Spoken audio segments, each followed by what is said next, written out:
Part 1. The flickering interrogation room light cast long, dancing shadows across Detective Mark Jensen's weary face. He had seen countless liars, their stories weaving intricate tapestries of deceit. But this one felt different. The man across the table, a seemingly ordinary accountant named Arthur Jenkins, maintained an unnerving calm. His eyes, though, held a flicker, a micro-expression that Mark, with years of training and an almost preternatural instinct, knew to be a tell. It was a fleeting moment, a ghost of an emotion, gone as quickly as it appeared, yet it spoke volumes. Arthur Jenkins was lying, but how could Mark prove it? The truth, Mark knew, was often hidden not in what people said, but in what their bodies betrayed. This isn't just about catching criminals. It's about understanding the silent language that governs our every interaction, the hidden patterns that influence thoughts, feelings, and actions. If you're curious about unlocking these secrets, about seeing beyond the obvious, then you're in the right place. Consider subscribing to Behind the Behavior for more profound insights into the human mind. Welcome, truth seekers, to Behind the Behavior, where we delve into the intricate tapestry of the human mind, uncovering the hidden patterns that dictate our actions and reactions. Today, we embark on a journey into the world of deception, a realm where words often fail, but the body speaks an undeniable truth. We're going to explore the shocking reality of how to spot a liar in seconds, dissecting the subtle, often unconscious signals that betray a falsehood. This isn't about finger-pointing or baseless accusations. It's about equipping you with the knowledge to discern truth from fiction, to navigate the complexities of human interaction with newfound clarity. We'll explore a compelling real-world case, not for sensationalism, but to responsibly illustrate these critical concepts, demonstrating how powerful nonverbal cues can be an unraveling of mystery.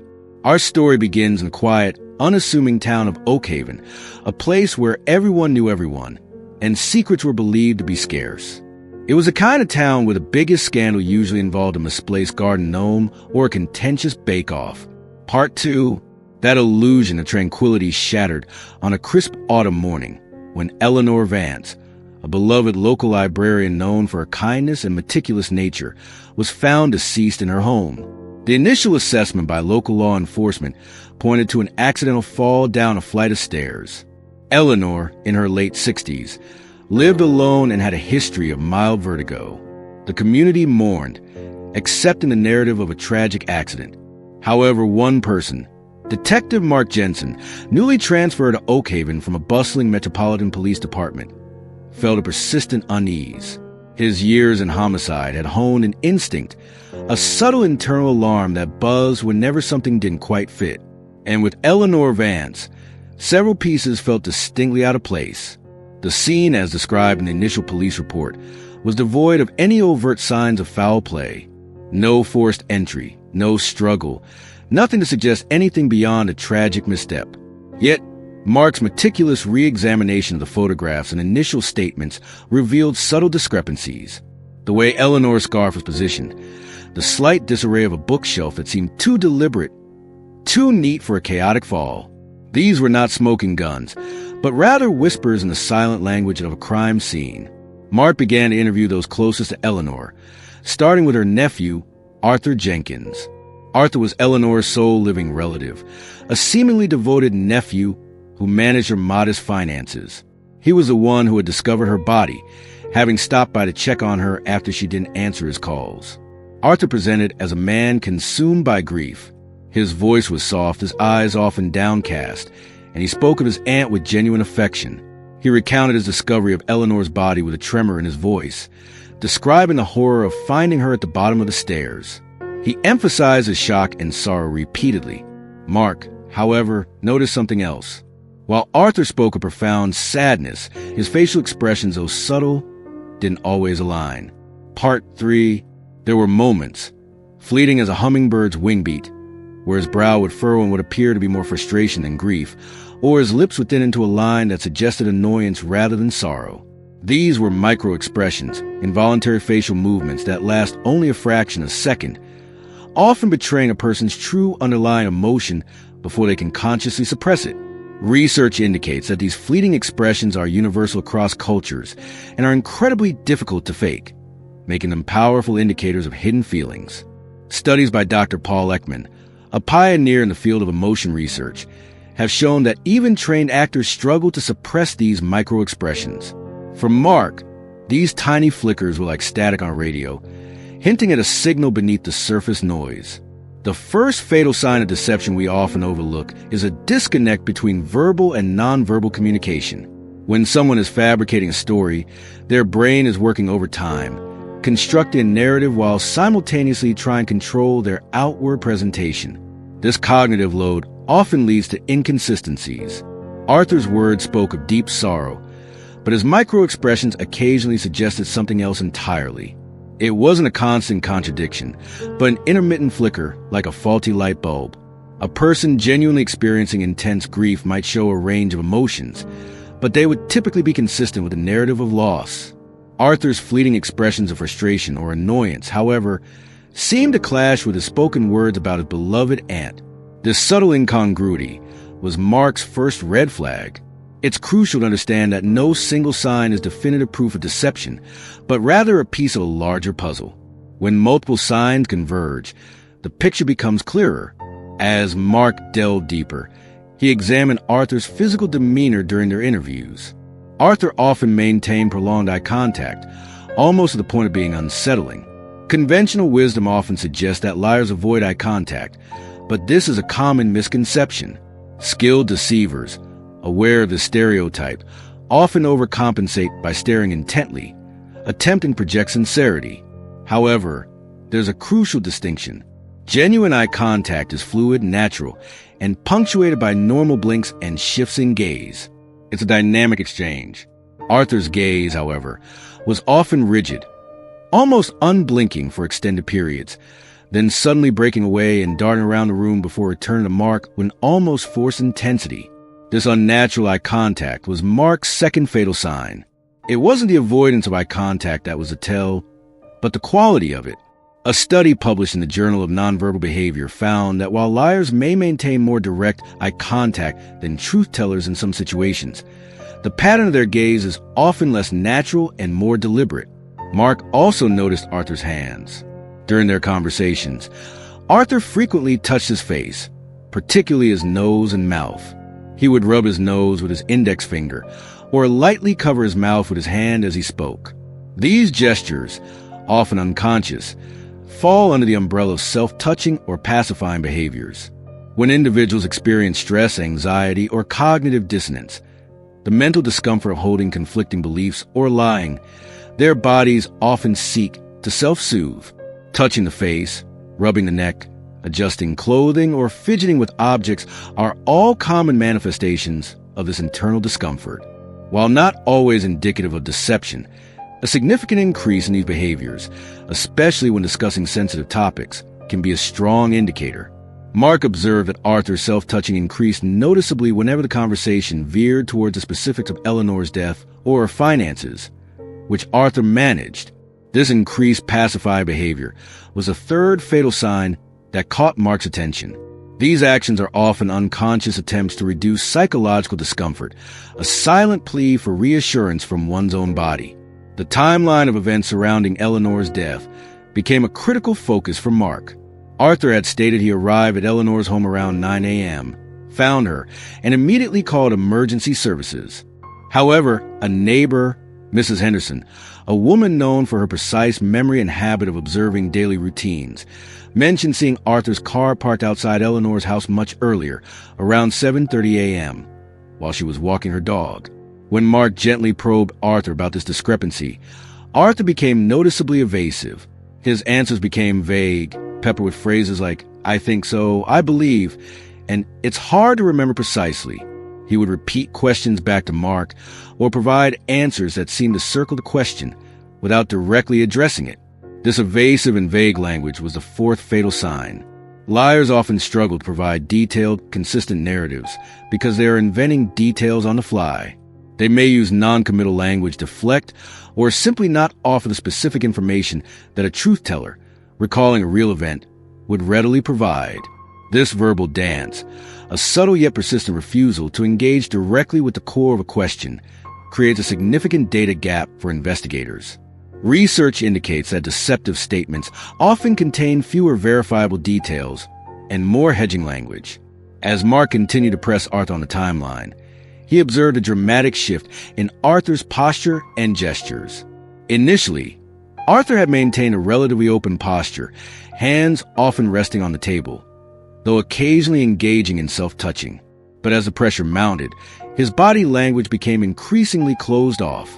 He began to cross his arms, lean back in his chair, and occasionally turn his body slightly away from Mark. His gestures, which had been minimal, became almost non-existent. This closed and defensive body language was a fifth fatal sign. When individuals feel threatened, anxious, or are attempting to conceal something, their bodies often unconsciously adopt protective postures. Crossing arms, creating barriers with objects, or physically turning away are all attempts to shield oneself from perceived scrutiny or danger. It's a primal response, a silent declaration of a need for defense. While not always indicative of deceit, a sudden and sustained shift to such postures during a sensitive conversation is a powerful indicator of discomfort or an attempt to conceal. Mark meticulously compiled his observations. The disconnect between Arthur's verbal expressions of grief and his fleeting micro-expressions of frustration, his unnaturally intense yet rigid eye contact, the increased self-touching, especially around his face, when discussing Eleanor's death and finances, his evasive and vague responses to questions about the timeline, and the sudden shift to closed and defensive body language under pressure. None of these in isolation would be conclusive, but together, they painted a compelling portrait of deception. Mark decided to approach Arthur with the neighbor's statement about his car being seen earlier. He presented the information calmly, without accusation, simply stating it as a fact that needed clarification. Arthur's reaction was immediate and telling. His face flushed slightly, his eyes darted away, and he began to stammer. He then launched into a convoluted explanation about running an errand before visiting Eleanor, an explanation that contradicted his earlier statements about going directly to her house. The cracks in his carefully constructed facade were beginning to show. The investigation then shifted focus, moving beyond the initial premise of an accidental fall. Mark requested a more thorough forensic examination of Eleanor's home. This re-examination, guided by Mark's suspicion, uncovered a crucial detail, a small, almost imperceptible scratch on the banister of the staircase, inconsistent with a simple fall. It suggested a struggle or perhaps a deliberate action. Further, an analysis of Eleanor's financial records, which Arthur managed, revealed a series of increasingly large withdrawals in the months leading up to her death, withdrawals that Arthur had not accounted for. Eleanor, a frugal woman, had no major expenses that would justify such sums. The pieces began to coalesce. Arthur, it turned out, had accumulated significant gambling debts, a secret he had meticulously hidden from Eleanor. He had been siphoning money from her accounts, hoping to win it back, but the losses only mounted. Eleanor, with her meticulous nature, had recently begun to question the discrepancies in her statements. Mark theorized that on that fateful morning, Arthur had arrived earlier than stated to confront Eleanor about the money, or perhaps to prevent her from discovering his deceit. A heated argument had ensued, escalating into a physical confrontation near the stairs. Eleanor's fall, then, was not an accident, but a consequence of that struggle, a desperate act by Arthur to silence her and cover his tracks. When confronted with the financial irregularities, the scratch on the banister, and the inconsistencies in his own statements, Arthur Jenkins' carefully constructed composure finally crumbled. The mask of grief fell away, revealing the raw fear and desperation beneath. He confessed, not in a grand dramatic outburst, but in a quiet, broken mumble, his words laced with shame and regret. He admitted to arriving early to the argument with Eleanor about the missing money, and to the struggle that led to her fatal fall. He had panicked, staged the scene to look like an accident, and then called emergency services, hoping his deception would hold. This case, while tragic, serves as a powerful illustration of the 5 fatal signs of deception we've discussed. Arthur's initial calm and feigned grief were consistently undermined by his nonverbal cues. His micro-expressions betrayed his true emotions. His unnaturally rigid eye contact and increased self-touching signaled internal discomfort. His evasive language and closed body posture, under pressure, were clear indicators of an attempt to conceal the truth. These are not infallible methods, and they require careful observation and contextual understanding. But when combined, they offer a powerful lens through which to view human behavior. It's important to reiterate that these signs are not definitive proof of guilt or deception in isolation. They are cues, indicators that warrant further investigation, deeper questioning, and a critical eye. Everyone exhibits some of these behaviors at various times, often due to nervousness, discomfort, or simply individual personality traits. The key lies in observing clusters of these behaviors, changes in typical behavior, and inconsistencies between verbal and nonverbal communication, especially when discussing sensitive or high-stakes topics. Think of it like a puzzle. One piece might be ambiguous, but when multiple pieces fit together, a clear picture emerges. The human mind is a complex landscape, full of hidden valleys and unspoken truths. Understanding the language of the body allows us to navigate this landscape with greater insight and empathy. It's about more than just catching a liar. It's about comprehending the intricate dance between our conscious thoughts and our unconscious expressions, between what we say and what we truly feel. By honing your observational skills, you can develop a deeper understanding of yourself and the people around you, fostering more authentic connections and making more informed decisions. Remember, the goal of Behind Behavior is not to turn you into an amateur detective, but to empower you with the knowledge to see beyond the obvious, to understand the patterns that shape our world. The ability to recognize these fatal signs of deception can be transformative, whether in personal relationships, professional interactions, or simply in understanding the narratives presented to us daily. It's about developing a more nuanced, critical perspective on human communication. So, how can you begin to cultivate this skill? Start by paying closer attention to the nonverbal cues of those around you in everyday interactions. Observe how people's expressions align with their words, how their eye contact flows, how they use their hands, and how their posture shifts. Notice when someone's language becomes vague or evasive. Practice observing without judgment, simply taking in the information. Over time, you'll begin to recognize patterns and develop a more intuitive understanding of these subtle signals. This journey into the hidden patterns of the mind is continuous. Every interaction, every conversation, every observation offers an opportunity to learn and grow. The more you understand about human behavior, the more equipped you become to navigate the complexities of life with wisdom and insight. If this exploration into the depths of human behavior resonated with you, if you found yourself captivated by the silent language of truth and deception, then you're exactly where you need to be. We are dedicated to revealing the hidden patterns of the human mind, offering clear and profound insights into the nature of human interaction. Don't miss out on future episodes that will transform your understanding of yourself and the world around you. Join our community of discerning minds. Hit that subscribe button, turn on notifications, and embark on a continuous journey of self-discovery and profound understanding with Behind Behavior. Your journey to seeing beyond the obvious, to truly understanding what lies beneath the surface, begins now. In Behind Behavior Studio, Day, the host, 40s, sharp, composed, with an engaging intensity in her eyes, sits opposite a comfortable, modern armchair, addressing the camera directly. The studio is minimalist, with subtle lighting emphasizing her presence. Host today, we're not just scratching the surface. We're diving into the subterranean currents of human communication, exploring the intricate dance between intention and perception. We've discussed the foundational elements, the nonverbal tells, the evasive language. But what about the more insidious, less obvious forms of deception? The ones that hide in plain sight, woven into the very fabric of our social interactions, often escaping detection even by the most vigilant among us. She leans forward slightly, her voice dropping to a more conspiratorial tone. Hosts consider the phenomenon of gaslighting. It's a term that has permeated popular culture, but its true insidious nature is often misunderstood. Gaslighting isn't just about lying. It's a systematic psychological manipulation that makes the victim question their own memory, perception, and sanity. It's a slow, deliberate erosion of trust in one's own reality. The deceiver doesn't just present an alternative truth. They actively dismantle the victim's ability to discern truth at all.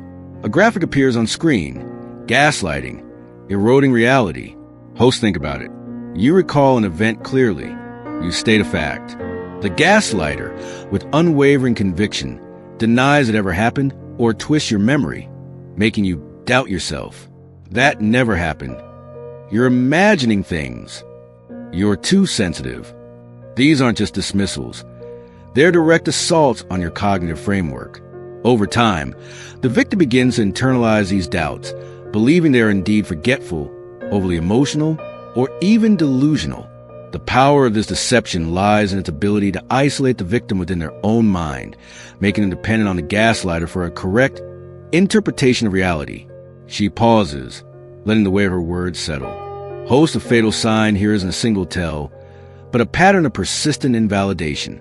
If you find yourself constantly questioning your memories, your perceptions, or your sanity after interactions with a particular person, that's a profound red flag. Start documenting. Keep a journal of events, conversations, and your feelings. This external record can become your anchor in a sea of manufactured doubt. It allows you to objectively review what happened, rather than relying solely on a memory that has been systematically attacked. Another graphic, the echo chamber deception, cultivating belief. Host, beyond individual interactions, we see these patterns on a larger scale in the cultivation of belief systems, even entire social narratives. This is where the art of narrative manipulation comes into play. It's not about outright lies as much as it is about selective truths, framing, and the strategic omission of information to guide an audience towards a predetermined conclusion. She gestures with her hands, illustrating the concept. Host, imagine two individuals witnessing the same event. One describes it focusing solely on the positive aspects, highlighting benefits and downplaying any negatives. The other describes it focusing on potential risks, emphasizing drawbacks and omitting any positives. Both might be telling truths, but their chosen narratives paint vastly different pictures. The deceiver in this context isn't necessarily lying about specific facts, but rather about the totality of the truth. They're constructing a reality for you, piece by carefully chosen piece. Host, the fatal sign of this type of deception is the absence of nuance. When a narrative is presented as purely black and white, with no shades of gray, no acknowledgement of complexity or alternative perspectives, be wary. True understanding almost always involves grappling with multifaceted realities. A narrative that neatly packages everything into a simple, unambiguous good versus evil framework often serve an agenda, rather than seeking genuine comprehension. She leans back, a thoughtful expression on her face. Host, think about the language used. Is it consistently hyperbolic? Does it employ emotionally charged words to elicit a strong reaction, rather than reasoned consideration? Does it consistently demonize an opposing viewpoint, rather than engaging with its arguments? These linguistic patterns are not accidental. They are strategic tools designed to bypass critical thinking and appeal directly to emotion and preconceived biases. A new graphic appears. The art of omission, what you don't see. Host, then there's a subtle power of omission. What isn't said can be far more deceptive than what is. In a professional context, for instance, a candidate might highlight their successes while carefully avoiding any mention of projects that failed or responsibilities they were relieved of. In a personal relationship, someone might share selective details about their past, painting a picture that omits crucial, perhaps damaging, information. Host, the challenge of omission is that it leaves no direct evidence. You can't point to a lie because nothing untrue was technically stated. The fatal sign here is a nagging sense of incompleteness or discrepancy. You might hear a story and feel like there are gaps or that something doesn't quite add up. Perhaps the narrative feels too perfect, too convenient, or too one-sided. It's that subtle whisper in your mind that says, "There's more to this." She explains further. Host, to detect omission, you need to cultivate an active curiosity. Don't just accept information at face value. Ask probing questions. Can you elaborate on that? What were the challenges you faced? What other factors were at play?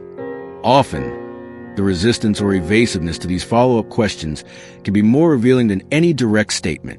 A transparent individual welcomes scrutiny. A deceiver will deflect it. Host, another powerful form of manipulation lies in projection. This is when a person attributes their own undesirable traits, feelings, or behaviors to someone else. It's a defense mechanism, yes, but it's also a potent tool for deception. The deceiver, unable or unwilling to acknowledge their own flaws, casts them onto others, often with great conviction. A graphic projection, blaming the mirror. Host imagines someone who is deeply insecure about their own capabilities, constantly criticizing others for their perceived incompetence. Or someone who is secretly dishonest, accusing everyone around them of being untrustworthy. The fatal sign here is a consistent pattern where a person's accusations against others seem to perfectly mirror the very flaws they themselves exhibit, often to an exaggerated degree. If someone is constantly labeling others as liars, schemers, or unreliable, it's worth asking, what are they trying to hide? What internal conflict are they projecting onto the world? She gestures to emphasize the point. Host, this isn't about amateur psychology. It's about observing behavioral patterns. A person who is genuinely concerned about integrity will address specific instances, provide evidence, and seek resolution. A projector will make broad, sweeping accusations, often without substantiation, and will resist any attempt to turn the scrutiny back on themselves. Their attacks are a distraction, a smoke screen to divert attention from their own internal landscape. Host, now, let's explore the more subtle, interpersonal dynamics of deception, particularly in relationships. We often think of deception as a clear, conscious act of lying. But what about the deception of self? The ways in which individuals mislead themselves first, and then by extension, those around them. This is often the root of chronic self-sabotage and dysfunctional patterns. The studio lighting shifts slightly, becoming a bit softer, more introspective. Hosts consider the concept of cognitive dissonance. This is the mental discomfort experienced by a person who holds two or more contradictory beliefs, ideas, or values. To alleviate this discomfort, people often resort to rationalization, denial, or selective perception. While not always malicious, these internal mechanisms can create a deceptive reality, both for the individual and for those interacting with them. A graphic shows cognitive dissonance, the mind's conflict. Host, for example, someone might deeply value honesty, but consistently engage in minor deceptions to avoid conflict. To reconcile this, they might rationalize these actions as white lies, or convince themselves that the truth would cause more harm. This self-deception over time can erode their own integrity, making larger deceptions easier to commit. The fatal sign here is a persistent pattern of inconsistent behavior and stated values. If someone consistently preaches one thing but practices another, their internal reality is likely fractured, and that fracture can lead to external deception. She looks directly into the camera, her expression earnest. Hosts detect this. Observe the congruence between words and actions. Does their behavior align with the principles they claim to uphold? Are there repeated instances where their actions contradict their stated beliefs? This isn't about judging moral failings, but about recognizing the internal conflict that can manifest as outward deception. When someone is deeply conflicted internally, their external communication often becomes unreliable because they are not being fully honest with themselves. Host, another subtle form of deception, often unintentional but nonetheless damaging, is wishful thinking disguised as certainty. This is particularly prevalent in situations where individuals are under pressure to perform or to present a positive outlook. They might genuinely believe in an optimistic outcome, even in the face of contradictory evidence, because the alternative is too uncomfortable to contemplate. Graphic, wishful thinking, the convenient truth. Hosts think of a project manager who, under immense pressure, assures stakeholders that a complex project will be delivered on time and under budget, despite clear indicators to the contrary. They might not be intentionally lying, but their desire for success, their need to alleviate pressure, leads them to present a truth that aligns with their hopes rather than reality. The fatal sign here is a consistent pattern of overly optimistic predictions that fail to materialize, especially when accompanied by a dismissal of cautionary data or expert warnings. She elaborates. Hosts discern this. Ask for data, for evidence, for contingency plans. Don't just accept assurances. A truly confident and realistic individual will be able to back up their optimism with concrete plans and a clear understanding of potential obstacles. Someone engaging in wishful thinking will often become vague, defensive, or resort to platitudes when pressed for specifics. They are selling a dream, not a viable plan. Host, let's delve deeper into the psychology of the chronic deceiver. What drives them? It's rarely a simple desire to be malicious. Often, it's rooted in deep-seated insecurities, a fear of rejection, a need for control, or a desperate attempt to maintain a carefully constructed facade. Understanding these underlying motivations isn't about excusing the deception, but about better recognizing its origins and patterns. A graphic appears. The deceiver's motives: fear, control, image. Host, for instance, some individuals deceive out of profound fear of inadequacy. They might inflate their accomplishments, fabricate stories of success, or exaggerate their capabilities to gain approval or avoid exposure of their perceived flaws. Their lies are a shield, a desperate attempt to protect a fragile ego. The fatal sign is a pattern of unverifiable claims of extraordinary achievement or constant self-aggrandizement that lack tangible proof. If someone's life story sounds too perfect, too heroic, or too consistently successful without any setbacks, it's worth examining. She gestures with a gentle hand motion.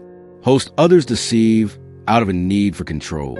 By manipulating information, by creating confusion, or by withholding truth, they maintain power over situations and people.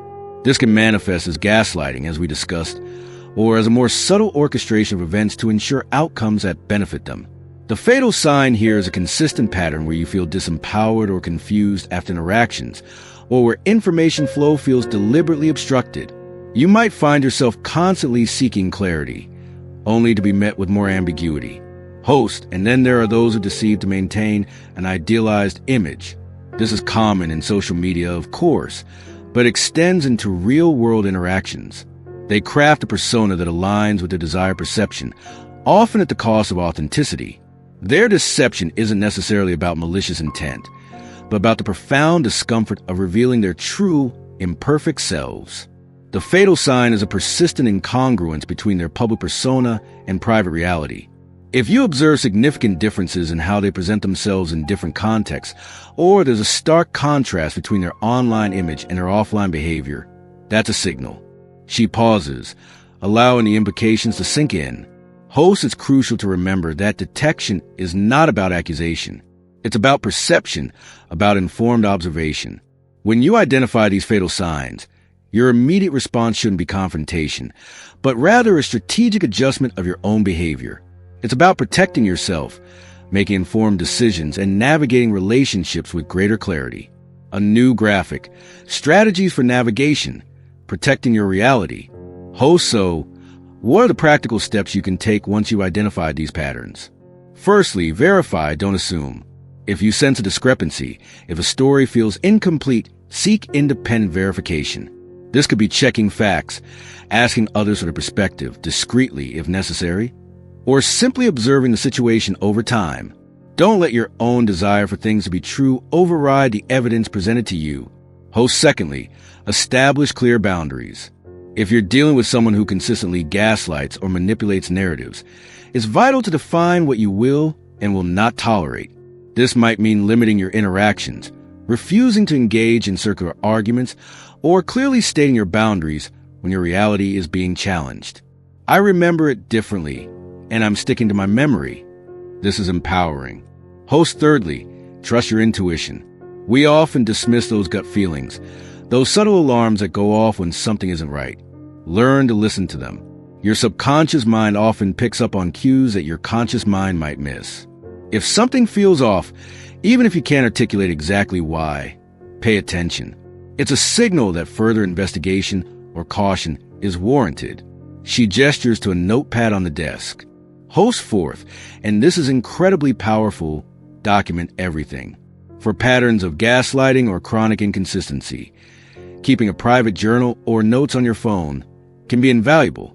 Date and time interactions, note specific statements, and record your feelings. This objective record serves as a powerful antidote to manipulative attempts to distort your memory.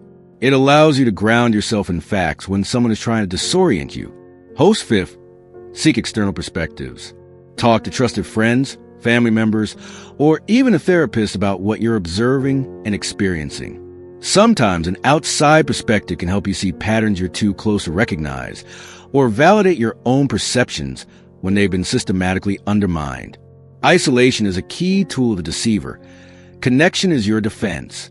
Host finally, and perhaps most importantly, cultivate self-awareness. The more you understand your own biases, your own vulnerabilities, and your own patterns of thought, the less susceptible you become to manipulation.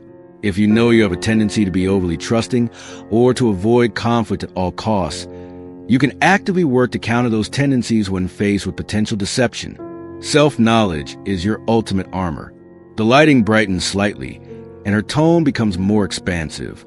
Host's journey into understanding human behavior isn't about becoming cynical or suspicious of everyone. It's about becoming discerning. It's about developing the wisdom to navigate the complexities of human interaction with greater insight and resilience. It's about empowering yourself to distinguish between genuine connection and calculated manipulation. Host the world is a tapestry woven with countless interactions, each a thread of communication. By learning to recognize the fatal signs of deception, you're not just protecting yourself from harm. You're gaining a deeper appreciation for threads of truth, authenticity, and genuine connection. You're learning to value clarity, integrity, and the profound beauty of honest human exchange. She smiles a warm, encouraging expression. Host every episode of Behind Behavior is designed to equip you with these tools, to sharpen your observational skills, and to deepen your understanding of the human condition.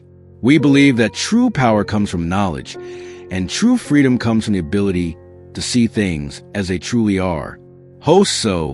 Continue this journey with us. Let's explore together profound and often surprising depths of the human mind. Don't let these insights be a fleeting moment. Let them be a catalyst for a lifetime of enhanced perception and understanding. Hit that subscribe button, enable notifications, and join our growing community of discerning minds. Your transformation, your journey to truly seeing beyond the obvious, continues now. Behind the Behavior Studio, the host turns slightly, gesturing to a large, interactive screen that illuminates behind her. On it, a complex infographic begins to form, illustrating various psychological concepts. Host today, we're going to delve into some specific, insidious patterns that often go unnoticed. We'll be looking at the subtle art of gaslighting, the psychological warfare of projection, and the corrosive nature of coercive control. These aren't just academic concepts. They are real-world tactics employed by individuals seeking to exert undue influence and power over others. Understanding them is not just about identifying a threat. It's about reclaiming your reality. The screen transitions to a stark, simple definition: gaslighting, a form of psychological manipulation in which a person or a group covertly sows seeds of doubt in a targeted individual, making them question their own memory, perception, or sanity. Host gaslighting, at its core, is an attack on your sense of self. Imagine a slow, creeping fog that distorts everything you see, hear, and remember.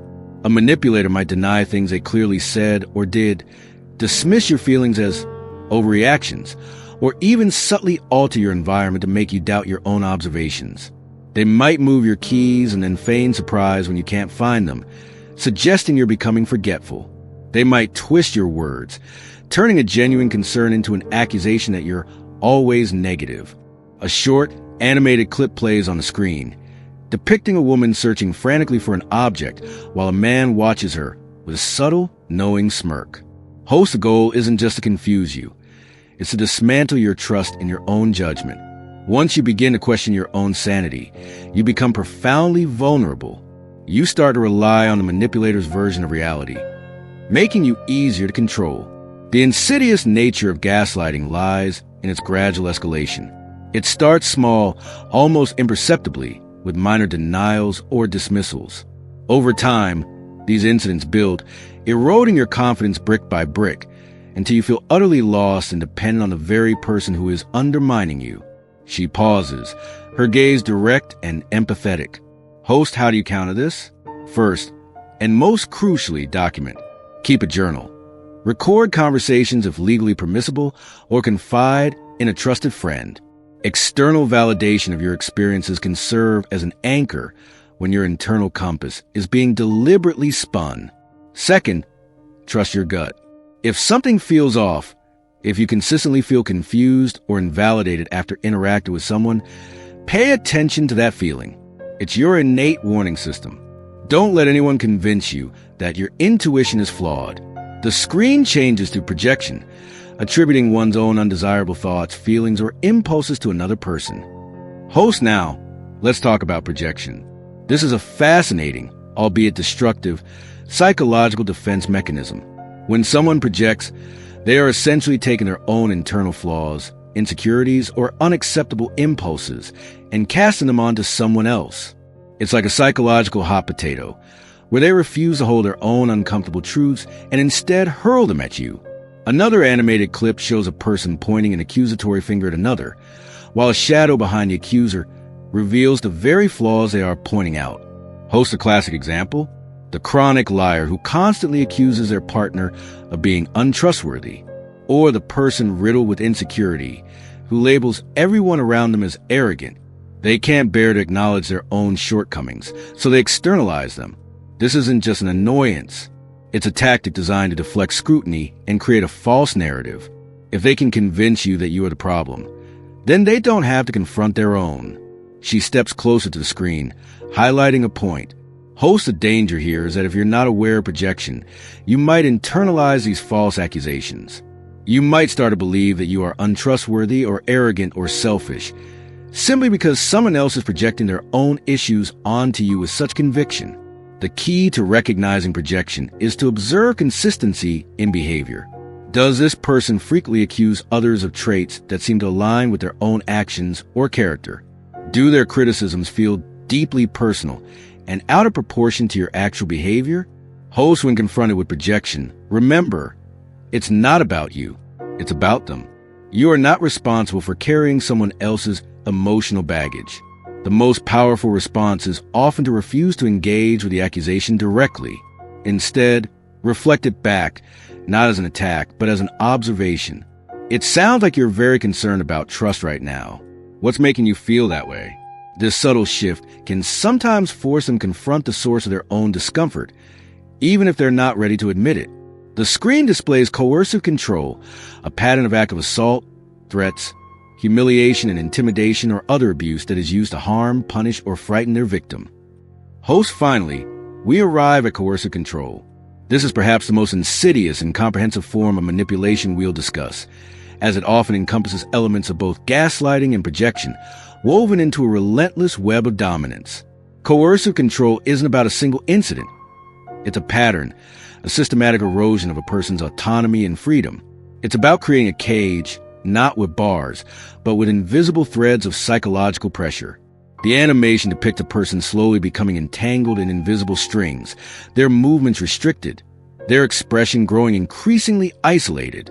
Hosts can manifest in countless ways, isolating you from friends and family, controlling your finances, dictating your appearance, monitoring your communications, dictating what you can and cannot do, where you can and cannot go.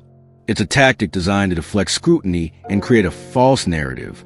If they can convince you that you are the problem, then they don't have to confront their own. She steps closer to the screen, highlighting a point. Host, the danger here is that if you're not aware of projection, you might internalize these false accusations. You might start to believe that you are untrustworthy or arrogant or selfish, simply because someone else is projecting their own issues onto you with such conviction. The key to recognizing projection is to observe consistency in behavior. Does this person frequently accuse others of traits that seem to align with their own actions or character? Do their criticisms feel deeply personal and out of proportion to your actual behavior? Host, when confronted with projection, remember, it's not about you, it's about them. You are not responsible for carrying someone else's emotional baggage. The most powerful response is often to refuse to engage with the accusation directly. Instead, reflect it back, not as an attack, but as an observation. It sounds like you're very concerned about trust right now. What's making you feel that way? This subtle shift can sometimes force them to confront the source of their own discomfort, even if they're not ready to admit it. The screen displays coercive control, a pattern of active assault, threats, humiliation, and intimidation or other abuse that is used to harm, punish, or frighten their victim. Host, finally, we arrive at coercive control. This is perhaps the most insidious and comprehensive form of manipulation we'll discuss, as it often encompasses elements of both gaslighting and projection, woven into a relentless web of dominance. Coercive control isn't about a single incident. It's a pattern, a systematic erosion of a person's autonomy and freedom. It's about creating a cage, not with bars, but with invisible threads of psychological pressure. The animation depicts a person slowly becoming entangled in invisible strings, their movements restricted, their expression growing increasingly isolated. Hostess can manifest in countless ways, isolating you from friends and family, controlling your finances, dictating your appearance, monitoring your communications, dictating what you can and cannot do, where you can and cannot go. It might start with seemingly loving gestures. I just want you all to myself, or I'm just protecting you. But these expressions of love quickly morph into demands for absolute obedience and control. The abuser slowly chips away at your self-esteem, your independence, and your support network until you feel completely dependent on them. Her voice softens slightly, conveying the gravity of the topic. Host, the impact of coercive control is devastating. Victims often lose their sense of self, their ability to make decisions, and their connection to the outside world. They live in a constant state of anxiety, walking on eggshells, desperately trying to avoid the next outburst or punishment. The insidious nature of it is that it's often not physically violent, at least not initially, making it harder to recognize and for outsiders to intervene. Host, recognizing coercive control requires looking at the bigger picture. Are you constantly justifying someone's behavior to yourself or others? Do you feel like you're losing yourself in a relationship? Are your choices constantly being undermined or dictated? Does your world feel like it's shrinking? If you answer yes to these questions, it's a critical red flag. She steps forward, her voice resonating with urgency. Host, escaping coercive control is incredibly challenging, often requiring external support. It's not something to face alone. If you recognize these patterns in your life or in the life of someone you know, please reach out for help. There are resources available, helplines, support groups, therapists specializing in abuse that can provide guidance and a pathway to safety. You are not alone, and you are not to blame. The screen behind her now displays a list of international helplines and resources for victims of abuse. Host, a common thread through all these manipulative tactics. Gaslighting, projection, coercive control is a fundamental disregard for your autonomy and well-being. They are designed to disempower you, to make you doubt yourself, and to ultimately control you. But knowledge, as always, is your first line of defense. By understanding these mechanisms, you gain the power to identify them, to name them, and crucially, to resist them. Host, this isn't about fostering paranoia. It's about cultivating a sophisticated understanding of human psychology. It's about building resilience, not just against overt attacks, but against the subtle, often invisible forces that seek to undermine your sense of self and your freedom. The world is full of genuine connections, of honest interactions, and of people who value your truth. Our goal here behind behavior is to equip you to discern the difference, to protect your inner landscape, and to gravitate towards relationships that uplift and empower you. She smiles, a powerful and reassuring presence. Host, so arm yourself with this knowledge. Share it with those you care about. Because when we all become more discerning, when we all learn to see beyond the surface, we collectively raise the bar for human interaction. We demand authenticity, we champion integrity, and we create a world where genuine connection can truly flourish. Join us next time as we continue to unravel the fascinating complexities of the human mind. Until then, stay observant, stay curious, and most importantly, stay true to your own reality.